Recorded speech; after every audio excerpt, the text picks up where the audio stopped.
ನಮಸ್ಕಾರ ವೀಕ್ಷಕರೇ, ವಿವಾ ನ್ಯೂಸ್ಗೆ ಸ್ವಾಗತ. ಇದು ಸುದ್ದಿಗಳ ಡಬ್ಬಿ. ಶಾಸಕ ರಾಜು ಕಾಗೆ ಕನ್ನಡ ವಿರೋಧಿ ಹೇಳಿಕೆ ಖಂಡಿಸಿ ಪ್ರತಿಭಟನೆ.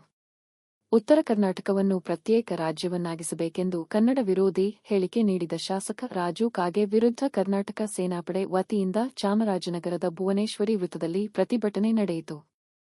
ಪ್ರತಿಭಟನಾಕಾರರು ಘೋಷಣೆ ಕೂಗಿ ಆಕ್ರೋಶ ವ್ಯಕ್ತಪಡಿಸಿ ರಾಷ್ಟ್ರೀಯ ಹೆದ್ದಾರಿ ತಡೆದು ಪ್ರತಿಭಟನೆ ನಡೆಸಿದರು. ಪ್ರತಿಭಟನೆಗೆ ನೇತೃತ್ವ ವಹಿಸಿದ ರನ್. ಶ್ರೀನಿವಾಸಗೌಡ ಮಾತನಾಡಿ, ರಾಜು ಕಾಗೆ ಅವರ ಹೇಳಿಕೆ ಕನ್ನಡದ ವಿರುದ್ಧವಾಗಿದ್ದು ಸರ್ಕಾರವು ಅವರನ್ನು ಗಡೀಪಾರು ಮಾಡಬೇಕು ಎಂದು ಒತ್ತಾಯಿಸಿದರು.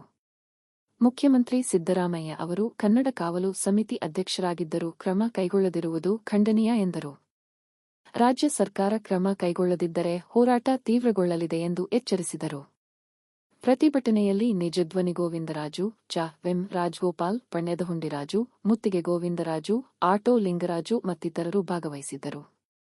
ವರದಿ ನ ಅಶ್ವಥ್ ಕುಮಾರ್, ಚಾಮರಾಜನಗರ, ವಿವಾ ನ್ಯೂಸ್ ಕನ್ನಡ.